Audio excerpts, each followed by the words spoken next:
Last week, I wanted to make a video on this year's edition of the Women's March, but as I clicked across the internet looking for funny things to cover from the weekend's events across the country, I came away a little disappointed. Almost everything I saw was lacking originality. The same tired signs against debunked non-issues like the wage gap, the same grotesque politicization of children, the same pathetic men who will question your character and morality if you have any points of dispute with their entrenched ideology, the same bros trying to parlay their virtue into a great night later that'll never ever happen. Single taken or dismantling heteronormativity.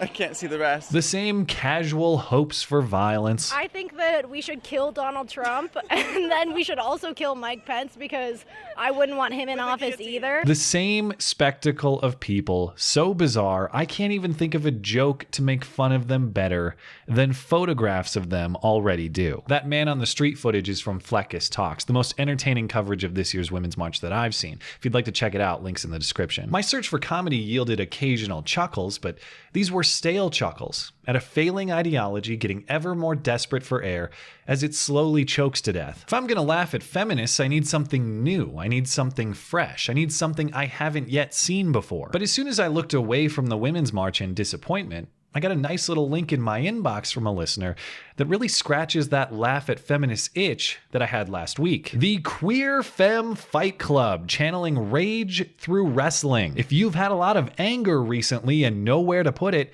Femme Feral could be the wrestling club for you. This coverage in Broadly about a London-based feminist fight club born out of outrage against Theresa May and the UK's Conservative government. Participants describe the club as a way to channel anger in a productive way, cultivating what they call a queer femme fighting force. If you're skeptical about claims of productivity and fighting proficiency, you're right. But if you think you've already created a mental image of this spectacle that's sufficiently awful, I can promise you, you're wrong. My name is Phoebe Patey-Ferguson and I founded Femme Feral. Femme Feral is a queer femme fighting force. We want to destroy the Conservative government, we want to bring down the patriarchy, we want to take up space, we want to make lots of noise. Well, based on these images, it looks like you're taking up plenty of space, regardless of whether you were doing this fight club or not, but besides, you got it all wrong. As one YouTube commenter aptly writes, apparently the first rule of feminist fight club is you do talk about fight club in the shrillest, highest decibels possible. I have experienced moments of a lot of suppression and repression, or not moments, but a lifetime of that actually. I felt a lot of pent up aggression. I hadn't really ever felt like I had a space to let that out anywhere, and that's one of the reasons why I started doing this, or actually just had an urge to fight. Had an urge to fight as a 29-year-old woman. Urge to fight? It looks like a crayon-wielding child had an urge to fight your face. It looks like your armpits fulfilled their urge to fight off the razor. The only urge no longer fighting is the male urge. It was an instant casualty, but at least it didn't suffer. I feel like a lot of patriarchal powers and systems right now are starting to become undone, and there are conversations happening about the position of women, and when I say women, that's trans-inclusive, that's all women, that they have been oppressed and are very oppressed. Oh, that's clearly all women, including this woman with a penis that we can see in the background here. Just stop for a moment and think about this reasoning here. All women are oppressed by the patriarchy, i.e. men. But also, men can be women, so there's really no difference between the two. And we don't like it when men oppress women, as they frequently do, and so to combat that, we encourage men to physically fight women. Either men and women are different or they're interchangeable, but you have to pick one. Or maybe you don't. Previously, I would have said you have to pick a hairstyle between a buzz cut and a ponytail too, but you proved me wrong on that one. I'll just amend my statement to say if you want public appeal, you have to pick one. Before the fight, I always think about how angry I am. I often think about things like Theresa May closing women's refuges. I think about the man that catcalled me on the street, or I think about that time someone touched me without my consent. Catcalled and groped, you say. What do you think, Mr. Burgundy? I don't believe you. Fuck you, Theresa May!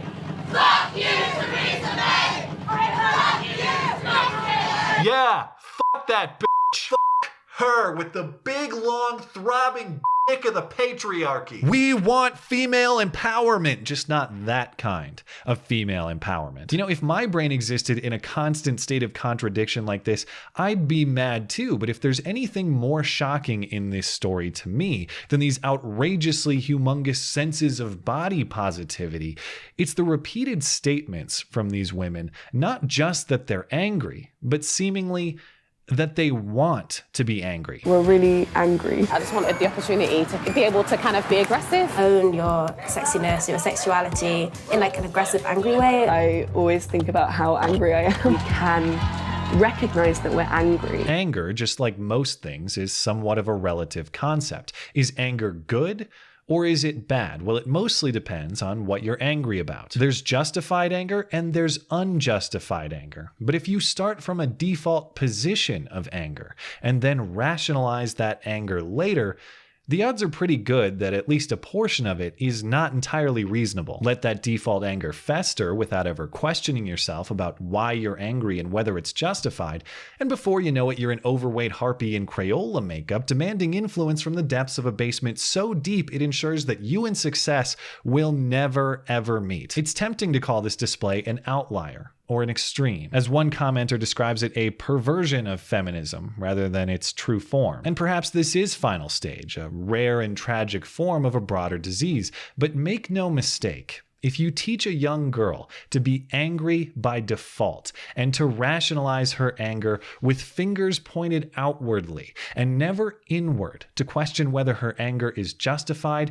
and what she can do for herself to alleviate that anger, don't be surprised when her attitude and her appearance and her health and her overall prospect for success in life descend all the way to the hopeless depths of the Feminist Fight Club basement. Thanks as always for listening and for supporting this channel. Always appreciate that thoughtful discussion down below and especially over on Twitter. That is at ML Christiansen. You're always welcome to come hang out and chat in my live streams. Those are linked down in the description. Looking forward to it.